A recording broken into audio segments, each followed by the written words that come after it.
Hi there, we're continuing on the series doing a commentary on the book Leading the Agile Transformation, which I wrote earlier this year. I had been working on it for technically about 2 or 3 years before that, and it's based on kind of a culmination of the stories and experiences that I've gone through, both at several years as a Scrum Master and probably, I'm guessing, since that point, maybe 12, 14 years as an Agile coach.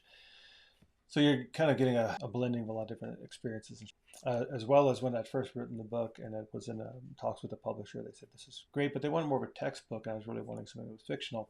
After pivoting a bit, getting feedback from another editor, which was, well, two key resources, but we're saying add a personal note to the story. So as far as the story and what compels it forward is, really what we're talking about is a hero who wants something, has to overcome challenges to get that. Now, clearly, this is a lot about Agile. I think I'm trying to tell the human aspect of what it looks like to lead that change and go through that change. And a lot of that's based on the Certified Agile Leadership course I teach, as well as I've taught the Certified Scrum Master course. So as far as the core of what makes it work, and there's a lot more than that, and obviously the coaching. But the personal side, right, if you can see right here, Bob's running late. That's our protagonist here. And, he seemed like no one's caring about what he did. He's nothing more than a paycheck to deliver. So on the human element, one thing I've seen a lot, and both as a full-time employee, but also in consulting, the work-life balance is really, really challenging. And you feel like sometimes, there's a great book I remember a long time ago. It's, winning at work without losing at love.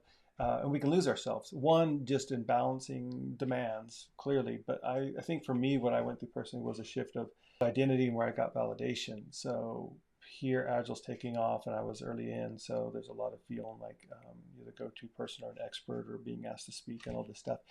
And when you're not getting needs met in your core relationship, it's easy to inadvertently keep reinvesting back in that same space. And it was a mistake that I had made for sure. Not that not doing that would have necessarily saved my relationship, but it certainly didn't help. It's an easy way to kind of go somewhere else. Same reason when you're sitting down to do some kind of hard work, it's like, let me check my email real quick, okay? Because it's hard to kind of face some of that. So that story gets woven throughout, and I'm very transparent about my own experience and even some of the things that were my own personal change within that. So that's kind of what kicks off the prologue as you learn about this, protagonist stepping into the story.